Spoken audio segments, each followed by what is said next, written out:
Mute कर लीजिए सभी लोग। सेकंड हम लोग डिस्कस कर रहे हैं इंडियन ट्रस्ट एक्ट 1882।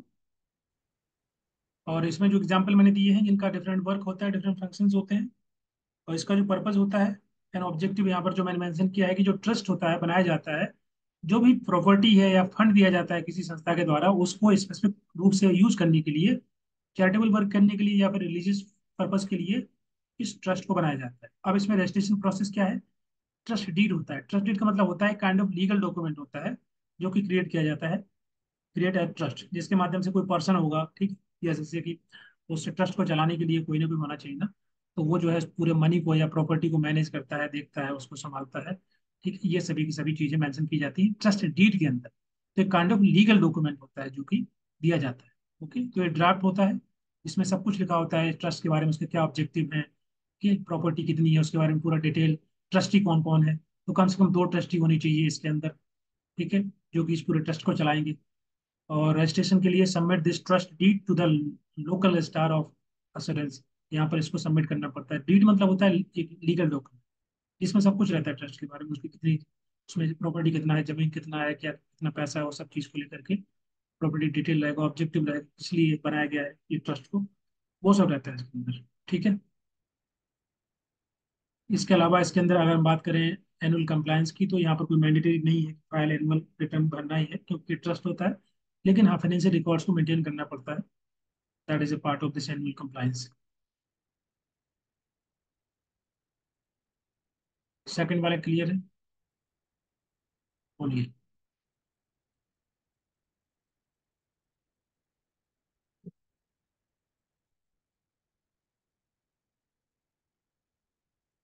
इसमें देखो एग्जाम में जो क्वेश्चन बन सकते हैं वो यही बनते हैं कि तो पहला तो बन सकता है कि जो इंडियन ट्रस्ट एक्ट है, ये ईयर याद रखना, ईयर इधर उधर कर देते हैं वो लोग तो गलती हो जाती है। दूसरा है इसके अंदर क्या क्या होता है, ट्रस्ट डीड होता है, डीड का मतलब होता है लीगल डॉक्यूमेंट, ठीक है, जिसमें सबको जानकारी रहती है। और दूसरा होता है ट्रस्टी, कम से कम दो ट्रस्टी चाहिए।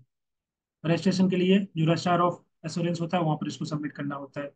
इसके अलावा एग्जाम्पल के लिए, समझने के लिए, थोड़ा अंडरस्टैंडिंग के लिए मैंने एग्जाम्पल डाल दिए हैं, टाटा ट्रस्ट है, इन्फोसिस फाउंडेशन है, सरदार टाटा ट्रस्ट है, ये सभी आपके इसके एग्जाम्पल हो गए। ठीक है, तीसरा यहाँ पर है section 8 of Indian company act 2013 या कंपनी एक्ट 1956 सेक्शन 25।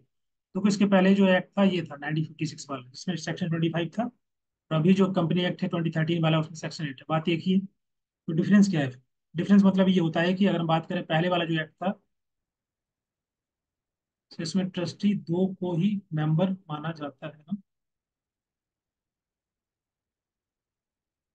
कहाँ पर, हाँ, वो जो ट्रस्टी होंगे कम से कम दो ही चाहिए, मतलब मेंबर वही जो उसका पार्ट होंगे, जो कि रजिस्ट्रेशन प्रोसेस में आपको दिखाना पड़ता है ना, जो मिनिमम रिक्वायरमेंट होती है वो आपकी दो ट्रस्टी की होती है। ठीक है,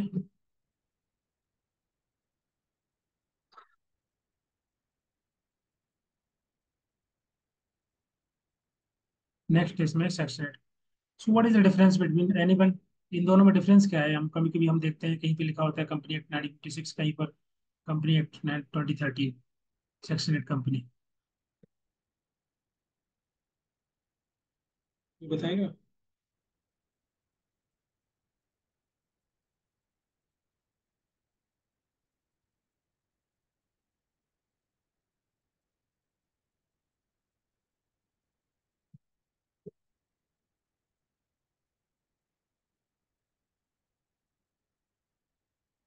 देखो, देखो सिंपल है, पहले वाला जो एक्ट था वो भी सही था, मतलब बाकी जो नया वाला एक्ट है इसमें कुछ नए अमेंडमेंट है, मतलब ज्यादा फोकस किया गया यहाँ पर, एक एनजीओ के लिए, एक एनपीओ के लिए, ये तो नहीं है, ऐसा कुछ नहीं।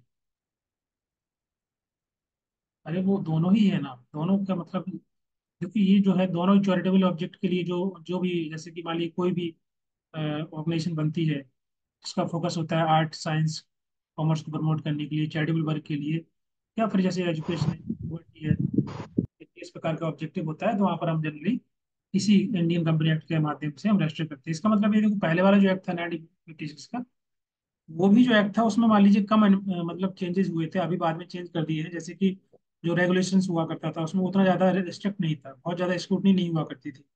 ठीक है, जो रीजनल डायरेक्टर हुआ करते थे वही उसको देखते थे, प्राइमरली उनका फोकस था इसके अंदर। अभी लेकिन जो नया वाला एक्ट है 2013 में, इसमें रूल्स रेगुलेशन थोड़ा ज़्यादा हो गए, ये बोल सकते हैं कि जो स्क्रूटनी होती है बहुत ज़्यादा होती है, ताकि जो पैसा वगैरह आता है इन लोगों के पास, जो एनजीओ वगैरह पैसा इकट्ठा करते हैं इधर उधर से ना, उसमें ट्रांसपेरेंसी रहे, उसका मिसयूज ना हो। ठीक है, नॉन प्रॉफिट पर्पज के लिए उसका यूज होना चाहिए। तो कुछ उसमें नए नए अमेंडमेंट ऐड कर दिए, कुछ नए प्रोविजन ऐड कर दिए हैं इस एक्ट के अंदर, इसलिए जो इसको सेक्शन 8 कंपनी इसको बोल रहे हैं। ठीक है, बाकी जो एक्टिविटी थी, और फोकस है कि ज़्यादा क्लोजर मॉनिटर, मॉनिटरिंग प्रोसेस ज़्यादा स्ट्रांग हो गया, ज़्यादा स्क्रूटनी होती है नए वाले एक्ट के अंदर। तो नए कुछ प्रोविजन सेट किए गए हैं। बाकी का तो ये बहुत सारी चीज़ें इससे ही है। समझ में आ रहा है? तो सेक्शन 8 कंपनी के अंदर आपके दो डायरेक्टर होने चाहिए, दो stakeholder. And the note that this director may also be a stakeholder, बिल्कुल हो सकता है, जैसे दो डायरेक्टर है तो दो स्टेक होल्डर हो ही गए। यहाँ पर एग्जाम्पल दिए हैं, जैसे क्राई है, टीच फॉर इंडिया है, प्रथम एजुकेशन फाउंडेशन है, गूंज है। ये सभी एग्जाम्पल आपके हैं section 8 of Indian company 2013।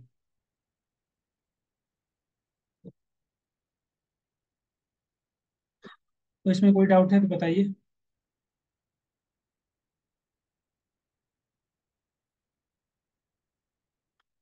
Sir company act के अंदर एलटीडी नहीं लगा सकते, भी होगा, हाँ बिल्कुल होगा। तो सही बात है, प्राइवेट लिमिटेड या लिमिटेड लगा सकते हैं, नहीं भी लगा सकते।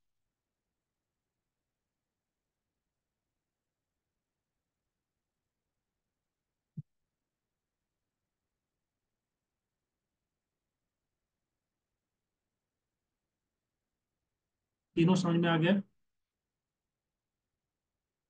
यहाँ पर 7 लिखा हुआ है, यहाँ पर 2 लिखा है, और यहाँ पर 2 लिखा है, इसको याद रखना आप।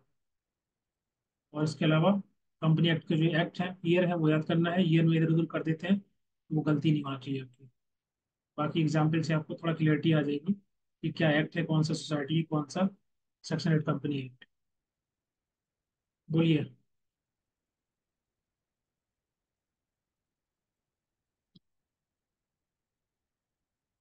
आगे बढ़ा जाए। जी सर। हाँ बोलते जाइए।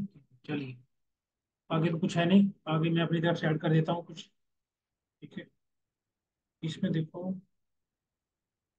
कुछ मैंने वैसे बताया हुआ था आपको, नोट्स दिए थे। एक तो एफ सी आर ए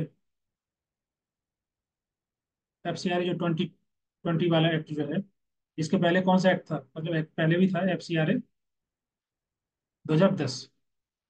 ठीक है,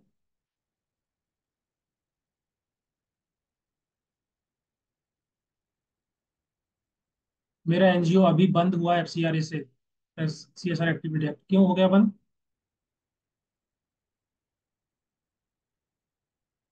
हाँ, और ज्यादा पुराना 1976 हो जाएगा। क्यों बंद हो गया, क्या कारण है?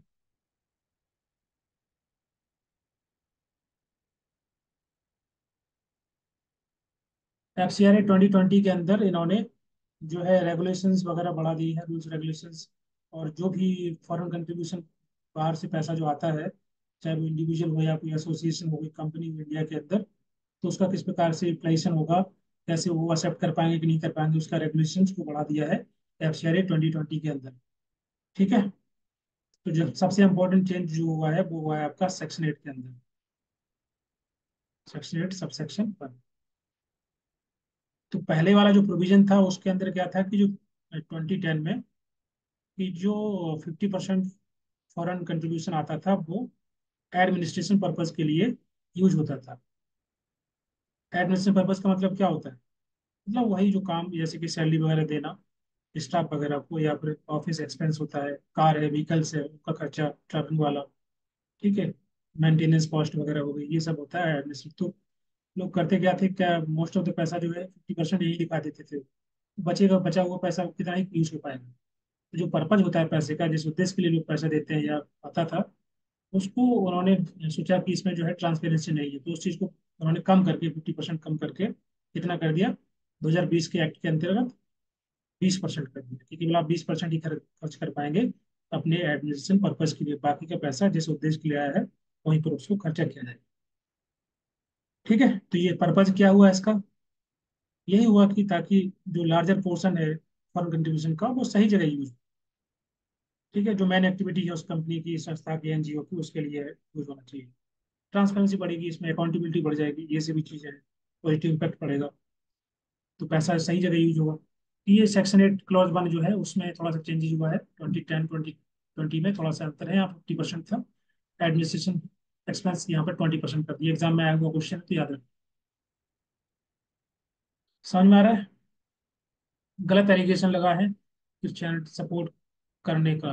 अच्छा, ये तो पॉलिटिक्स में बहुत कुछ होता रहता है, बहुत सारे एनजीओ बंद हो गए, हाँ मैंने न्यूज में भी सुना था कि बहुत सारे एनजीओ बंद कर दिए गवर्नमेंट के द्वारा।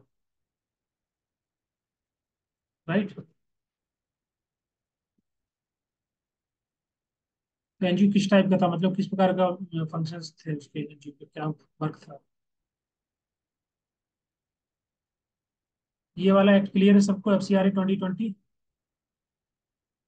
बोलिए, क्या हो गया इसमें, चल नहीं रहा?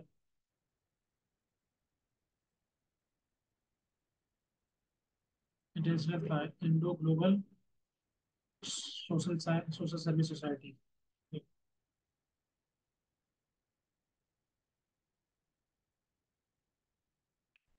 देखो बात यह है कि जो गवर्नमेंट जब होती है ना, उनके अकॉर्डिंग जो एनजीओ चल रहे होते हैं उनको फंड भी मिलता है, और अगर जो उनके हिसाब से नहीं चल रहे होते बंद भी हो जाते हैं या फंड कंट्रीब्यूशन कम हो जाता है। तो ये तो होता ही है, हर जगह यही सिस्टम है। चलिए, ये हो गया है, एग्जाम में आ सकता है इसलिए मैंने ऐड कर दिया है, गलती मत करना।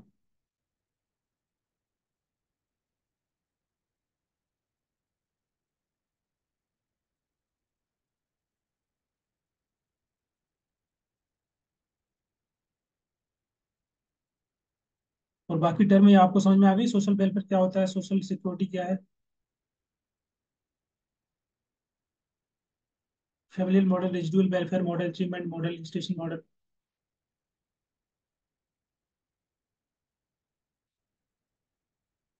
क्लियर है, सब क्लियर है।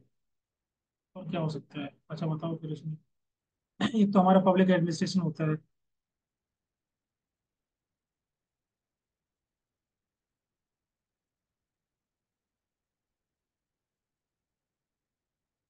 पब्लिक एडमिनिस्ट्रेशन होता है, एक आपका होता है सोशल वेलफेयर एडमिनिस्ट्रेशन। क्या डिफरेंस है दोनों में?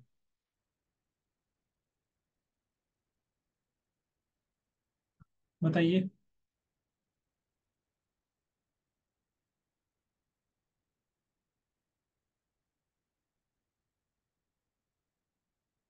सोशल मार्केट, देखो सोशल मार्केटिंग आप पढ़ लेना नोट्स में से। हाँ, इम्पोर्टेंट नहीं है, मतलब मतलब इम्पोर्टेंट सब कुछ है, लेकिन अभी हमारा फोकस केवल उन्हीं चीजों पर है जो भी ज्यादा इम्पोर्टेंट है। जो जो इम्पोर्टेंट था मैंने कवर कर दिया। ठीक है। हाँ बिल्कुल।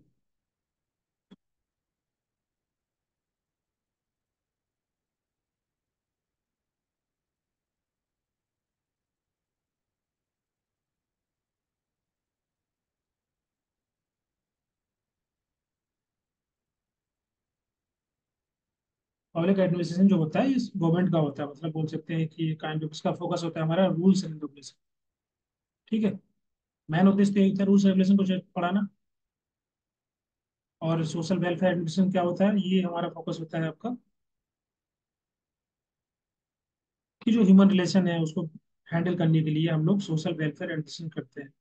स्पेशली जैसे कि मान लीजिए बहुत सारे वर्क होते हैं जो एनजीओ वगैरह के द्वारा किए जाते हैं, किसी संस्था के द्वारा किए जाते हैं, तो सोशल वेलफेयर एडमिनिस्ट्रेशन में आता है। पब्लिक एडमिनिस्ट्रेशन सिंपल हमारा रूल्स रेगुलेशन फोकस करता है। ठीक है। कोड ऑफ कंडक्ट कुछ लागू कराना, ये सभी आपके आते हैं। इनफॉर्मल भी फॉर्मल भी कुछ नहीं था, दोनों फॉर्मल होते हैं। ये हमारा रूल्स रेगुलेशन फोकस करता है, प्रॉपर तरीके से coordination code of conduct follow कराना है पब्लिक में। ये पब्लिक एडमिन होता है, ये हमारा सोशल वेलफेयर, मतलब हमारा पर्पज होता है कि जो वेलफेयर सर्विसेज है उनको एडमिनिस्टर करना, उनको सही तरीके से इम्प्लीमेंट कराना, वो ज्यादा फोकस होता है। ठीक है।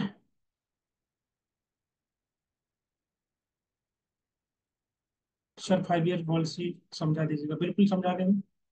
यूनिट 7 में जो जो इंपॉर्टेंट होगा वो मैं कवर करूंगा अपनी तरफ से ही, वैसे भी बाकी चीजें भी मैं ऐड कर दूंगा। ठीक है।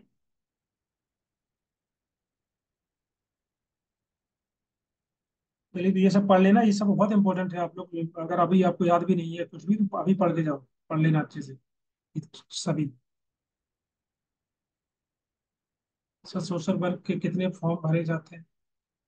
मतलब सोशल वर्क का तो आप समझा नहीं। देखो, सोशल वर्क का तो नेट का एग्जाम होता है ना, तो एक ही फॉर्म आता है ना। नेट नेट नेट में एक ही होता है। सोशल वर्क कौन कौन भर सकता है, ये बोलो ना। कौन कौन भर सकता है, या कितने लोग भरते हैं? अच्छा, कितने लोग भरते हैं? हाँ, लगभग I think number of people, बहुत सारे बच्चे होते हैं लगभग। आई थिंक जब मैंने एग्जाम में दिया था तब 11,000 थे, 18,000, 20,000 ऐसे कुछ भरते हैं, ज्यादा ही होते हैं नंबर ऑफ पीपल। अभी तो आई थिंक और बढ़ गया होंगे सर। सर, SWA को PA का ब्रांच कह सकते हैं? नहीं, नहीं कह सकते, अलग अलग है दोनों।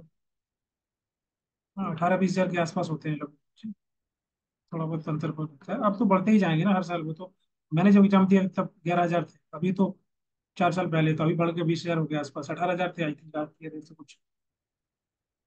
कट ऑफ देखो, डिपेंड करता है दो तीन चीजों पे। एक तो आपका नंबर ऑफ सीट पर, नंबर ऑफ JRF अगर जितने हैं, लगभग हमारे 80 के आसपास रहते हैं, तो अगर कम हुए या 100 हो जाते हैं तो कट ऑफ आपका कम जाएगा। 100 की जगह यही 60 हो जाएंगे तो कट ऑफ आपका हाई चला जाएगा। और इसके अलावा आपका जो क्वेश्चन पेपर होता है उसका डिफिकल्ट लेवल, बहुत डिफिकल्ट होगा तो कट ऑफ कम जाएगा, डिफिकल्ट कम होगा, मॉडरेट होगा तो कट ऑफ बढ़ जाता है। तो आपको तो 70% का मैंने बोला हुआ है कि इसको लेके चलना है। पहले कट ऑफ कितना गया वो सोचो, आप सोचो कि आपको इतना स्कोर करना है। थोड़ा बहुत कम रहेगा तब भी आपका आराम से JRF हो जाएगा। यही लेके चलिए बस। और ऐसा नहीं कि 70% नहीं आएगा तो JRF नहीं होगा, बिल्कुल होगा। कम ही जाता है, मैं आपको टारगेट दे रहा हूँ ताकि एटलीस्ट आपका दिमाग में ये रहे नंबर। हाँ, दोनों पेपर 1 पेपर 2 मिला के, पेपर 1 प्लस पेपर 2 दोनों मिला करके बोल रहा हूँ मैं। आपका एवरेज निकलता है ना वहाँ, तो पेपर 1 पेपर 2 दोनों मिला करके वहाँ देखा जाता है ना, अलग अलग नहीं देखते। 70%। तो आपको कोशिश करना है कि पेपर 1 में आपके 35 क्वेश्चन सही हो जाए और पेपर 2 में 70 क्वेश्चन सही हो जाए। बस यही आपका फोकस होना चाहिए।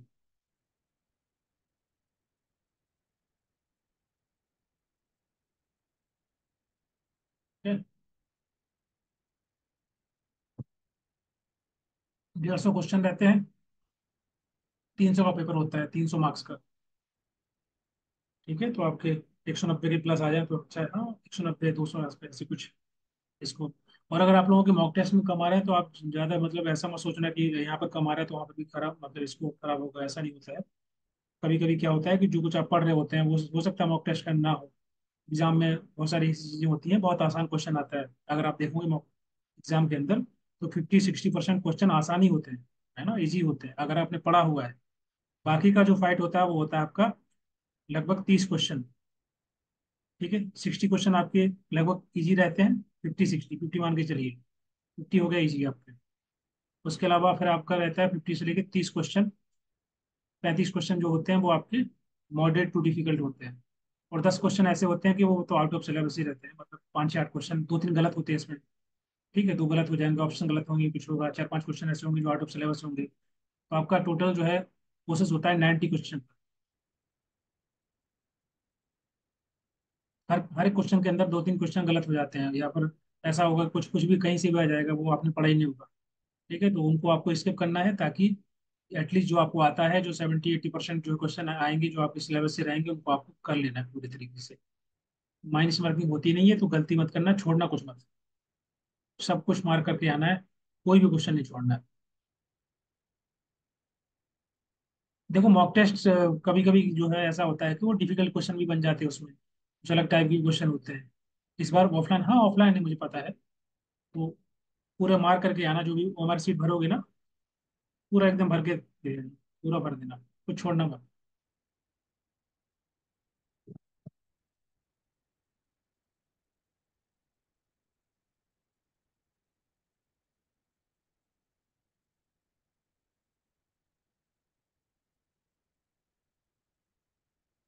मैंने जब दिया था तब तो ऐसे होता था, इस पे आपका ऑनलाइन होता था।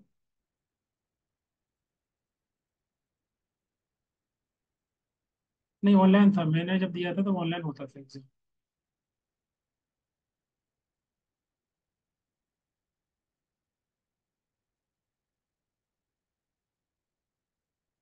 हाँ, आपको 40% मार्क तो लाना है ना दोनों में, पेपर 2 में। नीट एग्जाम की वजह से हमारे एग्जाम में नहीं, आपके आप लोगों के एग्जाम में कोई प्रॉब्लम नहीं होगी। नेट का एग्जाम हम लोग तो पहले से, बहुत पहले से यूजीसी करा रहा है, कोई इशू नहीं। एक्यूरेसी का बताइए सर, ये लॉन्ग क्वेश्चन से कम होती है, और क्वेश्चन स्किप करने पर क्या इफेक्ट पड़ता है? स्किप कर सकते हो, स्किप आपको करना ही पड़ेगा। सर कल का वीडियो अपलोड हो गया, हाँ, अपलोड तुरंत हो जाता है। जैसे अभी क्लास होगा 2 घंटे में अपलोड हो जाएगा, थोड़ा सा मैं रेस्ट करूंगा आधे घंटे, उसके बाद अपलोड कर देता हूँ। सर पेपर 1 में टॉपिक प्रॉब्लम करता है। देखिए, वो प्रॉब्लम तो होता ही होगा, क्योंकि हर एक टॉपिक तो अच्छे से नहीं आता है, तो आपको फोकस करना है कि जो आपको नहीं आता है उसको बाद में कर लेना, या उसको स्किप करने की वजह से आप मार्क कर देना आंसर जो आपको आता है। एटलीस्ट आपने अगर मान लीजिए 10 यूनिट के अंदर 10 में से आपने 9 यूनिट पढ़ी है, तो 9 कम थोड़ी है। अगर हर एक यूनिट से 5 क्वेश्चन आएंगे पेपर 1 में, तो 9 पर 45, 45 क्वेश्चन आ रहे हैं। 5 अगर आपको नहीं भी आते किसी यूनिट के अंदर, तो क्या हो गया, नहीं कोई बात नहीं। इन 45 पे फोकस कर लीजिए, इन पे तुक्का लगा दीजिए, 5 में से 2-3 क्वेश्चन सही हो जाएंगे, तुक्का मारोगे तो इतना नहीं सोचना होता है कि आपको ये टॉपिक नहीं आता है तो फिर उससे पूरा ही क्वेश्चन पेपर खराब हो जाएगा, बिल्कुल नहीं होता है। मैं आपको बताऊं, मैंने जो है, मेरा कैसा पेपर हुआ था। पेपर 1 में जैसे जो मैथ आता है, रीजनिंग आती है, ठीक है, डीआई आता है, तो मेरे लिए बहुत आसान था। मेरा साइंस बैकग्राउंड है, ठीक है, तो मुझे लगता था ये तो मेरा गलत होगा ही नहीं, कहीं से भी बहुत आसान क्वेश्चन आते हैं नेट में। तो मैं फुल कॉन्फिडेंट था, मैंने मॉक टेस्ट दिए थे अच्छे से, तो मेरा कोई गलत होता नहीं था। और ये जो इंडियन लॉजिक था, इंडियन लॉजिक मुझे समझ में नहीं आता था, तो मैंने इसको छोड़ दिया था, पढ़ा नहीं था। मुझे लगा था बाकी चीजें कर दूंगा, इसको छोड़ देंगे, 5 क्वेश्चन में क्या होगा। वो हुआ क्या कि एग्जाम के अंदर मेरी ये पांचों क्वेश्चन गलत हो गए। डीआई वाला क्वेश्चन ही गलत हो गया, और इंडियन लॉजिक का इतना आसान क्वेश्चन आ गया कि मैंने उसको सॉल्व कर दिया, और वो मेरा सही हो गया। तो कभी कभी जो चीजें हम प्लान करके जाते हैं वैसे नहीं होती है। आपको हो सकता है कोई टॉपिक अच्छा आता हो, एग्जाम में वहाँ गलत करके आ जाओ, और कोई ऐसा ऐसा टॉपिक जो आपको डिफिकल्ट लगता हो, वहाँ कोई क्वेश्चन बहुत आसान आ जाए। तो आपको मन बना के चलना है कि आपका जो है पेपर अच्छा जाएगा। ठीक है, बिल्कुल ये नहीं सोचना है कि वहाँ पर क्या होगा, ये टॉपिक नहीं आता है, हो सकता है वहाँ से क्वेश्चन आ जाए, हो सकता है वहाँ से क्वेश्चन ना आए, कितना बढ़िया रहेगा। ठीक है, तो कभी कभी किसी टॉपिक से बहुत आसान क्वेश्चन आ जाता है, जो आपको मान लीजिए कोई टॉपिक डिफिकल्ट लग रहा है, वहां से बहुत आसान क्वेश्चन आ गया, तो आपकी तो बात बन गई। तो पहले से आपको पॉजिटिव होकर जाना है एग्जाम के अंदर, क्योंकि कुछ पता नहीं वहाँ पर किस टाइप के क्वेश्चन दे रहे हैं।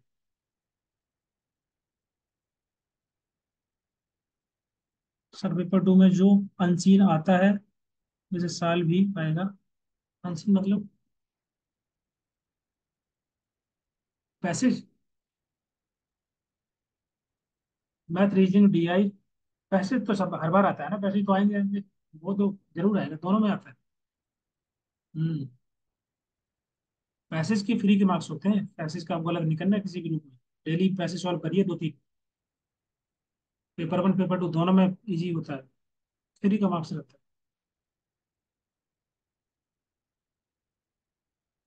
मैथ रीजनिंग डीआई में सबका टेंशन नहीं, मैं प्रॉब्लम आईसीटी कम्युनिकेशन में होता है। देखिए, हर एक स्टूडेंट का ना किसी किसी टॉपिक में थोड़ी डिफिकल्टी होती है, इट्स वेरी नॉर्मल। तो एटलीस्ट पढ़ के जाना, मतलब ऐसे छोड़ना मत।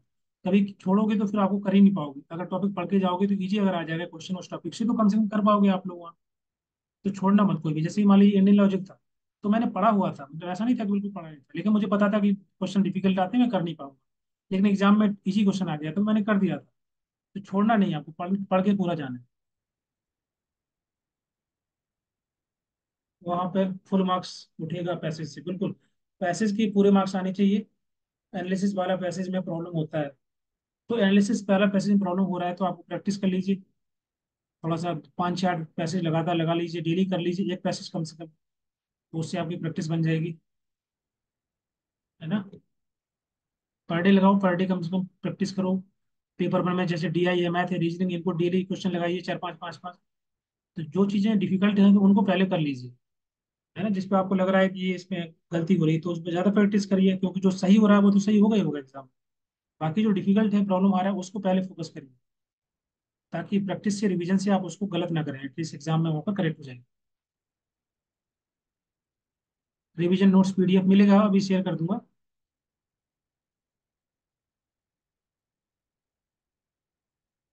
ठीक है। तो रिवाइज करिए बढ़िया से, कुछ नया मत पढ़ना। जो कुछ पढ़ा हुआ है, जो नोट्स मैंने भेजे हैं पेपर 2 में स्पेशली। क्लास ओवर हो गई है, हाँ बिल्कुल, क्लास कंप्लीट हो गया हमारा, आगे कुछ नहीं है। ठीक है, आगे तो यही लिखा है, थैंक यू। सर कोई पैसेज ग्रुप में शेयर कर दीजिए। ग्रुप में शेयर कर दूंगा, कोई बात नहीं, सॉल्व कर लेना मुझसे, लेकिन ग्रुप में एक ही शेयर हो पाएगा, दो हो पाएगा, आप लोगों को ज़्यादा सॉल्व करना है ना। तो आप लोग पेपर उठाइए और पेपर से डायरेक्टली वहाँ पर देख करके सॉल्व करिए सीधे। मैं ग्रुप में शेयर कर दूंगा। चलिए, ठीक है। बाकी जो लोग देख रहे हैं यूट्यूब पर, तो अगर आप लोगों को कोर्सेज ज्वाइन करना है तो आप ज्वाइन कर सकते हैं दिसंबर बैच, इस नंबर पर कॉल करके। और आप लोग प्लीज, जो लोग भी क्लास में हैं, अगर आप लोगों के कोई जूनियर्स हैं या कलीग्स हैं जो है ज्वाइन करना चाहते हैं इसको, तो आप लोग बता देना। यू गाइज आर भाई एम्बेसडर। उस मैं उसको ऐड तो करता नहीं भाई, स्टूडेंट को पता नहीं चलता है। तो please share with your friends. चलिए, गुड नाइट एवरीबॉडी। और हम लोग कल डिस्कस करेंगे यूनिट 7, पढ़ के आना। तो हम लोग डिस्कस करेंगे बाकी जो भी टॉपिक एक्स्ट्रा एक्स्ट्रा रहेंगे। ठीक है, चलिए, गुड नाइट टू ऑल।